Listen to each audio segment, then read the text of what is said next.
Well, hello, it's Kit Alowitz with another Leadership Journey video segment. Today I've got a special guest that I'm particularly excited to interview. Let me introduce you to none other than the Dr. Matthew Chodkowski, founder of the Institute for Post-Industrial Leadership at the University of Indianapolis School of Business. Matt, as you know, thank you for joining today, Matt. As you know, Matt's been with us for a number of years on the journey and has been a major contributor in our efforts to move through the various stages of the three I's on our way towards institutionalization, this idea of a learning organization. And I wanted to interview Matt today around the topic of not so much the organizational pursuit of becoming a learning organization, but more so, and this is the topic of our video today, is are you a learning organization of you? And there's several other videos in our November to May summit that focus on thinking about preeminence and getting better at a personal level to begin with. Because if you take the sum collective total of everyone, then you have organizational behavior and organizational culture. So Matt, welcome to the program today. Well, thank you, Kit. It's great to be with you again. Well, I have several questions that I'd like to ask you today. And the first one, let's just get right into it. The first one is, you've been in business a long time, Matt. You've shared some of the amazing stories over your long tenured career. What have you observed about the nature of people learning, wanting to learn, and being open to learning? Okay. Yes. When you think about the nature of learning, I guess we have to say that it is individual, a very personal thing. But humans also need social interaction and a conducive learning environment. So when it comes to learning, there's an old saying, no person is an island unto themselves. That's quite pertinent and relevant. Learning in isolation is equivalent to learning in a vacuum. And if you don't mind me being a little bit irreverent here, that means in a vacuum, learning can suck. You know, people take pride in what they learn, in what they know. Their personal pride is proof, it's evidence that knowledge is personal, and what we know and believe becomes part of who we are, our self identity. We protect our identity, our knowledge, our truth, because it is our reality. We are emotionally attached to it. So our truth or our reality is based on a myriad of assumptions. Assumptions are learned. Remember, assumptions are bits of knowledge, powerful pieces of knowledge. Knowledge is powerful because it produces insights, it produces experts, it produces innovations, and it even produces culture. This is why we say that an emotion is the smoking gun of an assumption. So we are, in other words, emotionally attached to what we know and believe to be true. We also joke that assumptions are like diapers. You have to change them from time to time for the same reason.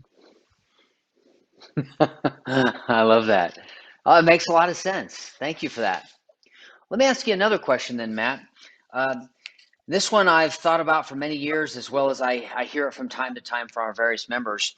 Are people born leaders or learners, I should say? Learners. Are they born learners, or is learning an acquired skill? And then a tack onto that is, what are the typical qualities of a learner? Wow. Yeah. Ooh, great questions, Kit. Well, maybe we can start here. 15 years ago, Stanford psychologist Carol Dweck published her book. It was based on research that she did in learning, intelligence, and motivation titled Mindset, the New Psychology of Success. I would imagine many people out there probably are familiar with it. It deals with the existence and the difference between two mindsets, fixed mindsets and growth mindsets. These mindsets actually consist of two distinct and opposing sets of assumptions and beliefs that people hold about learning and intelligence. Essentially, whether people can or cannot change their basic psychological attributes and abilities like intelligence, capabilities, and personality.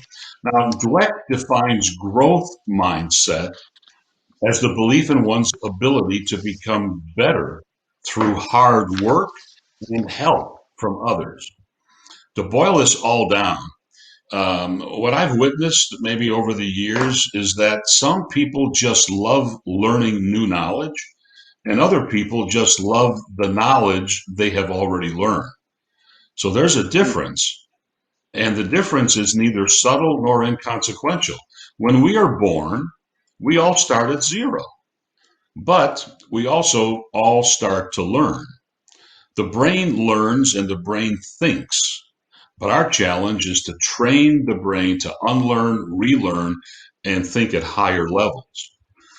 Regarding qualities that you talked about, self-directed learners are first and foremost curious. Curiosity is one part energy to explore, one part desire to discover, and one part need to know. Necessity is said to be the mother of invention, but I think it's curiosity. Secondly, self-directed learners are thinkers. Most people believe they already are good thinkers, but that's because the brain is an organ that automatically thinks, just like the heart automatically pumps and the lungs automatically breathe. But how well do we think? That's the question. Most people are never taught and never learn how to think well. That's the point. Self-directed learners learn to think at deeper stages and higher levels. This is why there are different stages of thinking, like reflection, concentration, contemplation, and then introspection.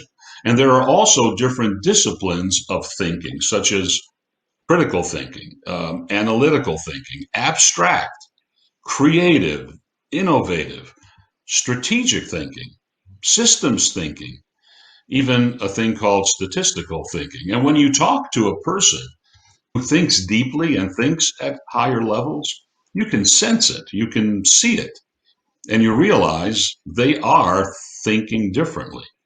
The greatest difference between any two people truly is how they think. And lastly, um, self-directed learners love to learn. They find joy in learning and they love knowledge. When we experience true joy in learning and deep love of knowledge, we experience humility, not hubris or arrogance. As a matter of fact, if we consider ourselves lifelong learners, then we must become lifelong students. And the two qualities that authentic students possess are humility and courage. Remember, it's humility is the ability to acknowledge and admit one's ignorance. And courage is the ability to prove oneself wrong. When you love to learn, you are actually a philosopher. The word philosophy in Greek, philosophia, is translated as love of wisdom. Sadly, many people who claim to be lifelong learners do not possess these qualities or characteristics. They only seek to find what they already know and learn that which reinforces their current knowledge. So, lifelong learner is not a term to enhance one's self image, it's really a lifelong journey of self discovery. Learning to think at higher levels requires understanding profound knowledge based on principles. It is principles based on science that we think about when we are thinking at higher levels. Profound knowledge is a special kind of knowledge. It does not support our common knowledge, it actually supplants it. And learning to think at deeper stages requires understanding the internalization process. It's internalization based on what? Focused attention, corollary creation, and motive development that constitute thinking at deeper stages. Internalization is a special cognitive process that changes the structure of the brain through what we call self-directed neuroplasticity. Wow, that that's a lot of very valuable insights and wisdom there, and that makes me think. And maybe this will make this our last question today. Is what advice would you give someone like myself or our other listeners as who say they want to be or maintain a personal learning mindset? Hmm. Yeah. Well, here, Kit, I think we can learn from others who know a lot about cognitive development and transformational learning and the neuroscience of learning. Here's 4 ideas. Number one, manage your life, not your time. That means put a put a premium on your own personal growth and professional development. In other words, cherish curiosity and live a life that loves to learn every day. You should never let a day um, of life go by without living some portion of it involved in discovery. Curiosity and love constitute the emotional side of our learning. There can be no knowledge without emotion. Einstein said, when we stop learning, we start dying. A second idea might be slow down to learn faster. Daniel Kahneman, author of the book Fast and Slow Thinking, talks about two cognitive operating systems. System one, which is associated with cognitive ease, and system two, which is associated with cognitive strain. So system one is the brain's, automatic, intuitive, and unconscious thinking mode. It requires little energy or attention, but it's biased. System two, however, is the slow, controlled, analytical method of thinking that takes more time, and it requires a lot more energy, a lot more focus.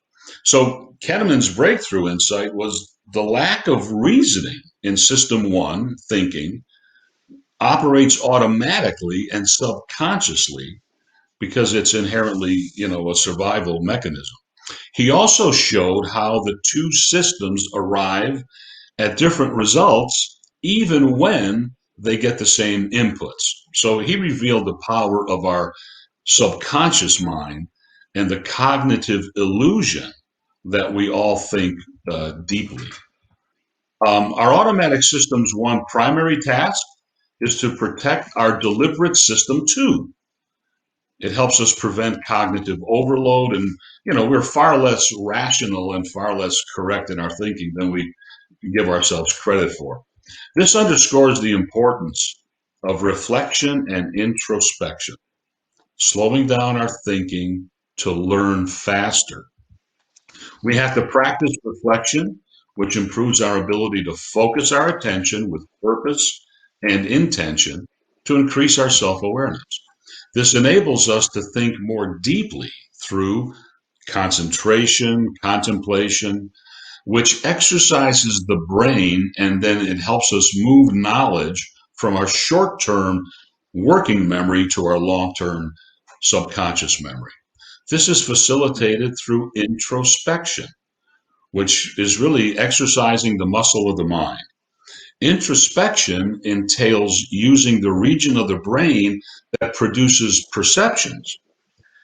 Deeper thinking creates corollaries, and that strengthens our neural circuits and the neural networks that generate, our new knowledge. This enables us to think at higher levels by internalizing principles at the motive level. The third thing I think might be focus on the process, not the outcome. This, of course, pertains to the IPO foundational principle, but learning is the result of a process that transforms experience into the acquisition of knowledge, and um, it helps us to internalize ideas, at the motive level, and then it changes, relatively speaking, our behavior. Focusing on an outcome, let's say, such as getting an A in a course, it detracts from the process. The process is what requires our disciplined effort and delivers the output. You know, Peter Senge said, when we learn, we contribute to the generative process of life itself. And finally, Kit, number 4 might be seek out teachers and mentors. You know, this relates to the process of internalization, the qualities of humility and courage, and to the state of emotional maturity. The process of internalization is essentially the act of learning. And although learning is a very personal and intimate experience, as we noted earlier, learning cannot occur in isolation. We need others to participate in our journey of discovery. A critical element of internalization is dialogue with other people. When we talk through others, we think through others, and we create new meaning. In other words, new knowledge. Dialogue is the key to learning from teachers and mentors, but true dialogue is not even possible without humility and courage. Lao Tzu, the Chinese sage, said that when the student is ready, the teacher appears. We can learn from anyone if we're ready. Being ready to learn, being open to new knowledge is the gift of our emotional maturity and the source of our emotional wisdom. We can all become knowledgeable with someone else's knowledge, but we cannot become wise with someone else's wisdom. So, emotional maturity is what enables us to cultivate mindfulness and identify our faulty assumptions and cognitive distortions. It was Martin Luther King Jr. who said, maturity is the strength to rise to the level of our own self criticism. So, the journey of discovery is a lifelong process, right? On the journey, we seek knowledge. Um, but if we only seek to find what we already believe, then we won't believe what we find. This is why we must seek out teachers and mentors. Now, this is not simply about feedback. This is about learning through insight. Doris Lessing said, real learning is understanding something we have known for a very long time for the very first time. Well, it all begins at the beginning, kid. It all begins with the learner, with each person, each individual understanding that learning organizations are organizations of people, individual learners. So the final question always remains, are you a learning organization of you? Wow, awesome. That's a perfect, powerful, emotional close, Matt. Bringing us right back to where we started. Both for Matt and I, we want to extend an invitation to you, viewer watching this video, that jump on the train, get curious, become a even more learner of yourself, because as we collectively learn individually, it's going to roll up on our pursuit towards institutionalization on our final journey to try to reach this place of preeminence. Matt, I want to thank you again deeply for taking the time to be interviewed today. Thank you. My pleasure, Kit. And I'm Kit Alowitz, and we will talk to you next time.